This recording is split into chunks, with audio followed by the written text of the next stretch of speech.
Tātad, kā mēdz teikt Holivudas filmu sākuma titros vai vienkārši pirms došanās pārgājienā uz kādu ciemu, ceļš var sākties vai vienkāršajā versijā ejam ļaudis.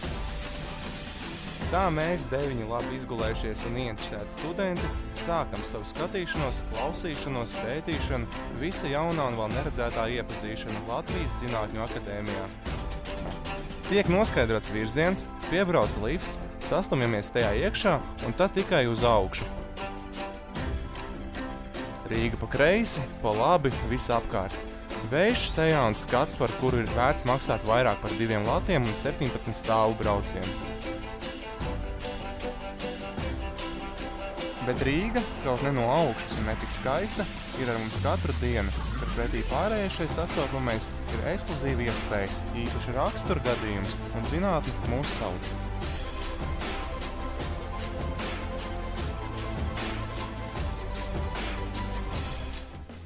Zinātne vārda tiešākajā nozīmē enerģija ilgtspējīgai pasaulē.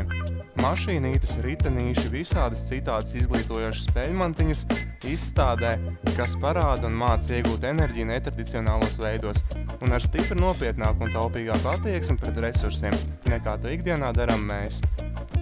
Mūsu nākamā pietura ir latviešu folkloras krātuve. Netveramais mantojums, jeb viss, par ko domājam, esam domājuši, ir domājuši, rakstījuši, runājuši citi. Tas viss mums pieder.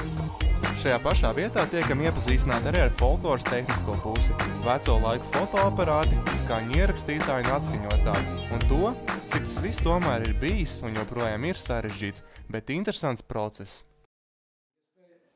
Aiziet jebkur un ierakstīt. Gribat pamēģināt, kas bija jānesa apkārt.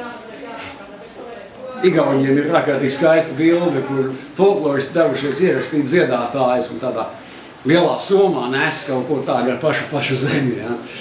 Nu, lūk, tas ir portatīvā ierakstierīce. Tātad šis te elegants aparāts, kas ļoti līdzinās nenopērkami dārgajiem Hasselbladiem. Un lieto tādu jauku lietu, kā plato filmu. Gribas man tagad brauču vaļā. Tātad šeit šis aparāts lieto 6x6 cm kadru. Tur tanī brīnumā iekšā ir labākā gadījumā 3 reizes tik liela matrica, kā šī aparātā negatīvs. Nu, man ir tāds aizdoms, ka palielinot mēs varētu to brīnumu vinēt. Vienīgais, ka bilde kvadrātā. Nu, te mums ir apmēram tas pats, kas tam ir aparātā. Mums ir 35 mm filmu aparāts ar tālu mēru. Es vēl pēc tam viņam esmu pievienojis pašlaik tālu vadību principā. Tos varētu būt arī garāk. Galvenais princips ir tāds, ka nav iespēja izpurināt aparātu spiežot. Es spiežu šeit un nevis spiežu šeit. Nekas neizskatās. Bet šādos gaismas apstākļos, ko šeit, protams, nekāda elegantā bilde nebūs, tādēļ mums ir vajadzīgs izlūks. Un mēs pieslēdzam sinhronizācijas kontaktu. Nu, tad mēs pa laikam aizdējam līdz rozetei. Uzlādējamies. Un esam gatavi darbam. Jebkurā vietā, jebkura bilde. Vai jūs varētu izdomāt anekdoti 5 sekundžu laikā? Teiksim par kaķi. Šis vīrs varēja. Saprot 3 vēlēšanās. Daudz jau tiešām 3 vēlēšanās. Vecīņš, ko viņi gribētu? Man māja tur ir veca sabrukus, vai tu nevarētu man tās vecās mājas vietā jaunu sagādāt? Skatās tiešām kauna galā tādu pilsētu, kā biezajiem tātad darbojās. Ko večiņi vēl vēlās? Večiņi saka, patais man pa jaunu smuku sieviešu. Notiek, skatās atspulgā, tiešām viss kā vajag, jauna smuka. 3. vēlēšanās palikusi, ko tagad tad vīrietis sāk gribēties? Viņi iedomājas, man tur mājās ir runcītis. Tu vari to manu runcīti pārvērst par skaistu jaunekli. Ziltiņš saka, jā, lūdzu, vai mājās būs. Nāk mājās, tiešām nāk pretī stāvs jauneklis un saka, nu redz, tagad tu nožēlos, ka tu liki mani izkastē. Cik tā kā plēst ar zobiem būtu ārā, to viņš visu tā tumsā sataust. Ja.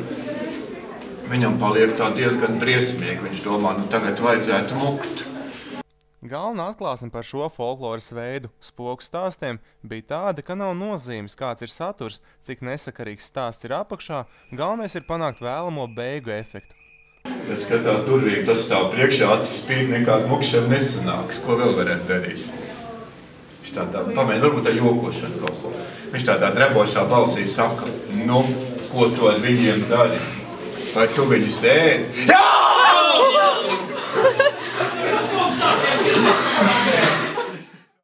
Un tad mierīgi, viegli apgaismojumā klausīties senos stāstos ar tādu interesi, it kā tie būtu par vakardienu. Teikas un pasakas, kas aizrauj pat mūsu studentus, kam gan parasti prātā tikai ēdiens, dzēriens un cita veida kultūra. Un bija laiks, kad tur, kur pie Rumpas tagad stāv muzejs, kur ir pils parks, tur stāvēja Jēzusburga, ordeņa pils. Un vienīgā lūkšana vieta bija kapela pilī. Un tur drīkstēja ieiet tikai pils ļaudis. Ne jau katru dienu ir iespēja pašu slaveno dainu skapi atvērt gluži kā savējo drēbi skapi un iztēloties, ka mazās tautas dziesmu lapiņas Krišjāņa Barona rokrakstā rakstītas tieši mums. Sajutāmies svarīgi. Te, piemēram, tas ir Barona rokraksts, bet no te var redzēt, kā ir ar bumbulīšiem neziedētu. Ja? Nu, un šādā veidā viņam bija viegli pielikt klāt un kārtot un darboties ar šīm lapiņām un rakstīt manuskriptus un sataisīt grāmatas. Ja? 2012. gada 28. septembris. Mūsu pirmā zinātnieku nakts.